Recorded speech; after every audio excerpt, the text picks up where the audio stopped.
She banged on my front door so hard the glass shook. "Open this door right now," she yelled, her voice slicing through the quiet morning. I was just standing in my own living room, coffee in hand, watching her lose it on my porch like she owned the place. I didn't say a word, not yet. She pulled out her phone and screamed into it. 911. Yes, there's a dangerous man refusing to let me in. My heart skipped, not from fear but disbelief. Dangerous? I lived here. She was the one trespassing. When the siren echoed faintly in the distance, she turned to me with that smug look like she'd already won. "You're done," she said, adjusting her fake HOA badge. "This neighborhood has rules, and you're breaking them." I took a slow sip of my coffee. "Rules?" I said. "Like letting strangers into my home?" Her eyes widened like I'd insulted royalty. "You don't talk to an HOA officer like that." I wanted to laugh, but I didn't. I just looked at her, calm as ever, because deep down, I knew something she didn't. She thought she was calling in backup. But the dispatcher who took her call? That was my wife. The real power was sitting 2 miles away in the 911 control room. Hearing every lie Karen was spinning, I could almost imagine my wife's face, calm and focused, listening to Karen say, "He's threatening me," while the truth played out in silence on our security feed. My phone buzzed. A text popped up from my wife. "Don't worry, I've got this."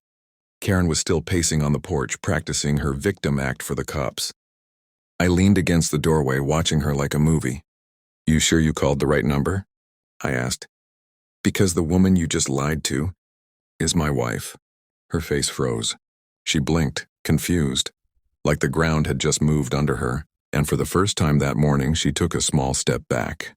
Her phone slipped slightly from her hand as the first patrol car turned onto the street. The flashing lights reflected in her wide eyes. But instead of looking guilty, she straightened up like a performer waiting for applause. "Finally," she shouted, waving both arms. "Officers over here! Arrest him!" 2 officers stepped out, calm but alert. I stayed where I was, still on my porch, still on my land. Karen rushed toward them before they could even shut their doors. "He locked me out of the HOA property. He's aggressive and—" One officer raised his hand.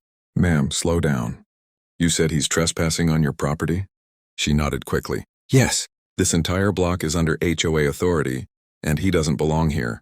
I've sent 3 violation notices already." The younger officer glanced at me, his brow furrowing. "Sir, can we see some ID?" "Just to confirm." "Of course," I said, stepping forward slowly. I handed over my driver's license and pointed toward the metal plaque on my fence post.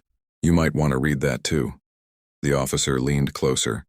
It said clearly, "Property of James Porter, private land, no HOA affiliation." Karen blinked fast, pretending not to see it. "That's fake," she blurted out. "He put that up himself." "You can't trust anything he says." The officer's radio crackled just then, and a voice came through, calm but with authority. "Unit 12, be advised. Caller information matches subject currently trespassing. Please verify HOA credentials." That voice was my wife. I watched Karen's posture crumble slightly as she realized the dispatcher knew exactly who she was. I have my badge," she stammered, digging into her oversized purse. The officer took the plastic card, examined it, and then frowned. "This says HOA Enforcement Division, but there's no seal, no registration number, nothing official." Karen's voice trembled now. "It's temporary. I'm new. I couldn't help it." I let out a quiet laugh. "Temporary like your authority," I said softly. The officer looked between us, then back at her. "Ma'am, I'm going to need you to step aside while we verify this." She tried one last desperate move. "You don't understand. I run this community." The older cop shook his head slowly. "Not today, ma'am." I glanced up at the nearest security camera on my porch, the little red light blinking steadily. Every second of her performance was being recorded, and my wife was watching it live from the dispatch center. I whispered to myself, she just made the biggest mistake of her life. Karen's face turned pale as the officers began questioning her. She kept glancing at me, trying to act composed, but her voice cracked every time she spoke. "He's lying. This whole area belongs to the HOA, she insisted. The officer tilted his head. "Then why does the county record show the deed under his name?" She froze. What deed?" I stepped forward, pulled my phone from my pocket, and opened a document. This one, I said, holding it up. Registered last year. Full ownership. You've been trespassing on my property for 3 months. Karen blinked rapidly, her mouth half open. No, that's impossible. I have paperwork, too. She started digging through her bag again, pulling out crumpled sheets of paper that looked like they were printed off a template website. The officer took one, studied it, and sighed. Ma'am, this is a complaint form, not a title document. Her voice shot up. You don't get it. I run this HOA. I make the rules. The officer exchanged a look with his partner. And we enforce the law, he said firmly. You don't have the authority to enter private homes or file police reports on false grounds. I crossed my arms, keeping my tone calm but sharp. You called 911 on a homeowner for not letting you trespass. I took a small pause. And the person you called, my wife? The dispatcher you just screamed at. Her eyes went wide again, and this time there was fear in them. That's not possible, she muttered. Want to hear the recording? I asked quietly. Because she's listening right now. The officer's radio crackled again. My wife's voice came through, cool and professional. Unit 12, I have verified property ownership and caller history. This individual has made multiple false emergency calls in the past month. Karen's knees seemed to weaken. False calls? That's not true. She shouted, but no one responded. The older officer adjusted his hat and took a step closer. Ma'am, I'm going to ask you one time, why have you been calling 911 over HOA disputes? Her lips trembled. Because people don't follow the rules. I smiled faintly. Sometimes rules don't mean power, Karen. Sometimes they just mean you're scared to lose it. She looked at me like she wanted to speak, but no words came out. The cops turned to their car, one of them calling something into the radio. That's when I noticed the small, red light flashing behind the officer's shoulder. Their body cam was running. Every word, every lie was being recorded for evidence. And that's when it hit me. This wasn't just about a neighborhood argument anymore. This was about to become public.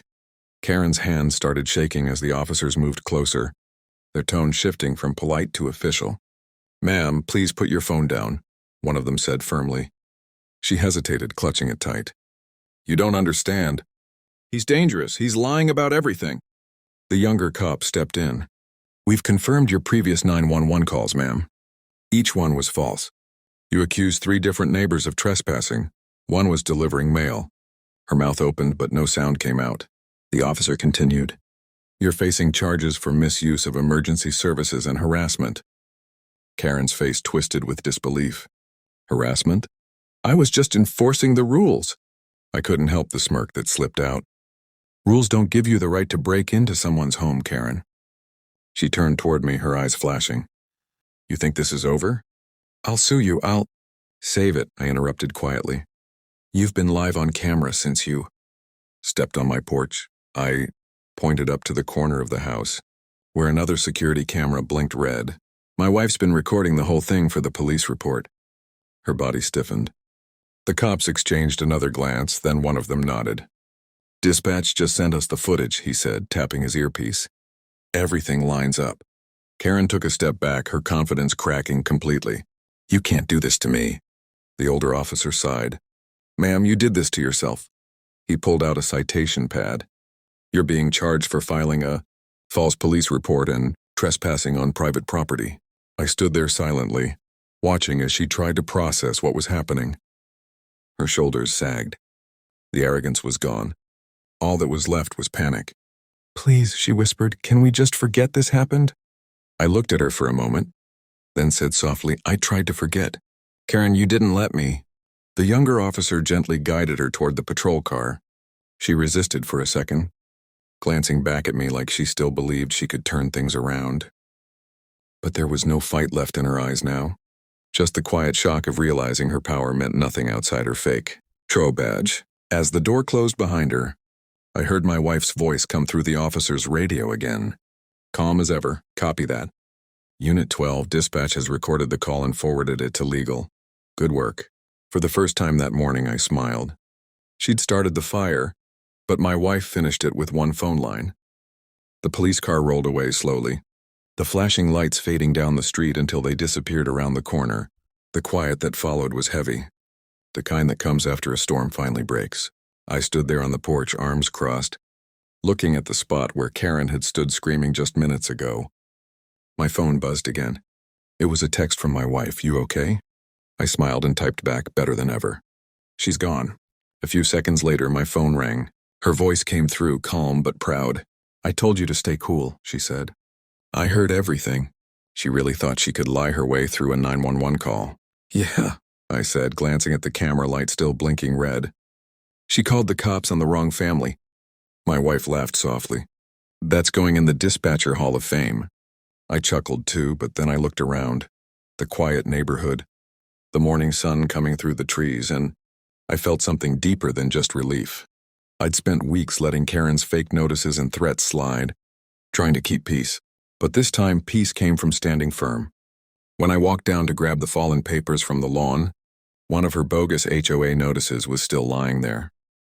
It said in bold letters, "You do not belong here." I folded it slowly, tucked it into my pocket, and whispered, "I belong here more than you ever did." The door creaked as I stepped back inside, closing it gently behind me. Through the window, I could still see a few neighbors peeking from across the street. Curious, cautious, maybe even relieved, because deep down everyone had a Karen in their lives. Someone who thought power was louder than truth. And as I locked the door and set my coffee cup back on the table, I said quietly to myself, I didn't need to fight her. I just needed to let the truth speak. Then I smiled again, knowing the recording, the call log, and the dispatch report were already in safe hands. Justice didn't need to shout. It just needed the right voice to answer. The end. Subscribe my YouTube channel for more stories.